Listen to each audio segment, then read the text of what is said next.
ជំរាបសួរអ្នកទាំងអស់គ្នាសូមស្វាគមន៍មកកាន់ Channel Forniset ថ្ងៃនេះខ្ញុំមានប្រធានបទថ្មីមួយទៀតដែលនិយាយអំពីតើសេដ្ឋកិច្ចចែកចេញជាប៉ុន្មានផ្នែកយកមកបង្ហាញជូនអ្នកទាំងអស់គ្នាដើម្បីជាជំនួយក្នុងការសិក្សាផ្នែកសេដ្ឋកិច្ចគ្រប់គ្រងហិរញ្ញវត្ថុអភិវឌ្ឍតំបន់និងពន្ធដារជាដើមតោះយើងទៅពិនិត្យមើលទាំងអស់គ្នា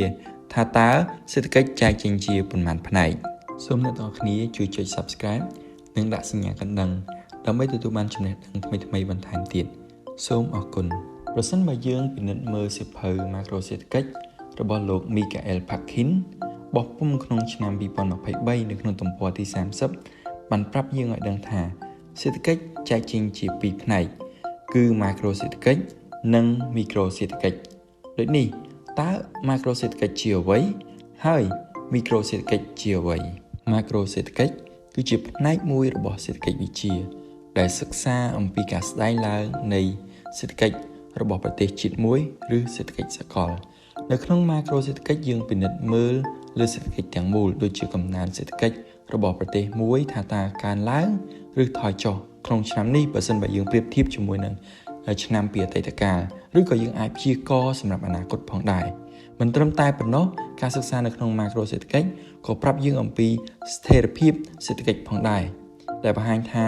សេដ្ឋកិច្ចមានតុល្យភាពក្នុងការផលិតទំនិញឬសេវាកម្មដែរឬទេមានលំនឹងការងារថ្លៃមានស្ថិរភាពនិងអត្រាប្តូរប្រាក់មិនប្រែប្រួលលើពីនេះទៅទៀត Macro សេដ្ឋកិច្ចក៏បង្ហាញពីពាណិជ្ជកម្មអន្តរជាតិការនាំចេញការនាំចូលនៅទំនិញថាតើមានលំនឹងជាងពាណិជ្ជកម្មដែរឬទេឬការនាំចូលច្រើនជាងនាំចេញឬក៏ការនាំចេញច្រើនជាងការនាំចូល Macro សេដ្ឋកិច្ចក៏ពិនិត្យមើលលើគោលនយោបាយរូបិយវត្ថុធនាគារនិងហិរញ្ញវត្ថុផងដែរលើពីនេះទៅទៀត Macro សេដ្ឋកិច្ចក៏លើកឡើងអំពីគោលនយោបាយពន្ធដារពន្ធគយការចំណាយរបស់រដ្ឋាភិបាលនៅក្នុងសេដ្ឋកិច្ចផងដែរការមានការងារធ្វើអត្រានិកម្មភាព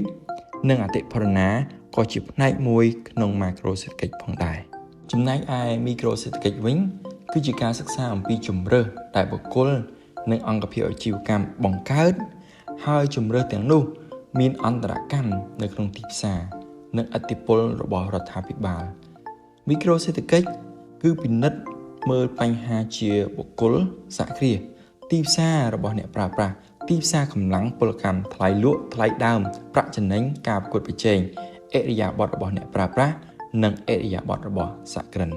សរុបជារួមមកសេដ្ឋកិច្ចចែកចេញជាពីរផ្នែកគឺ Macro សេដ្ឋកិច្ចនិង Micro សេដ្ឋកិច្ច Macro សេដ្ឋកិច្ចសិក្សាអំពីសេដ្ឋកិច្ចសរុបរបស់ប្រទេសមួយឬសកលចំណែកឯ Micro សេដ្ឋកិច្ចសិក្សាអំពីជំរើសឥរិយាបថរបស់បុគ្គលនិងសហគ្រាសខ្ញុំសង្ឃឹមថាវីដេអូមួយនេះជាប្រយោជន៍សម្រាប់អ្នកទាំងអស់គ្នាដើម្បីយល់ដឹងបន្ថែមពីផ្នែកផ្សេងៗក្នុងសេដ្ឋកិច្ចទាំង Macro សេដ្ឋកិច្ចនិង Micro សេដ្ឋកិច្ចសូមអរគុណអ្នកទាំងអស់គ្នាជួបគ្នាសម្រាប់វីដេអូក្រោយៗទៀត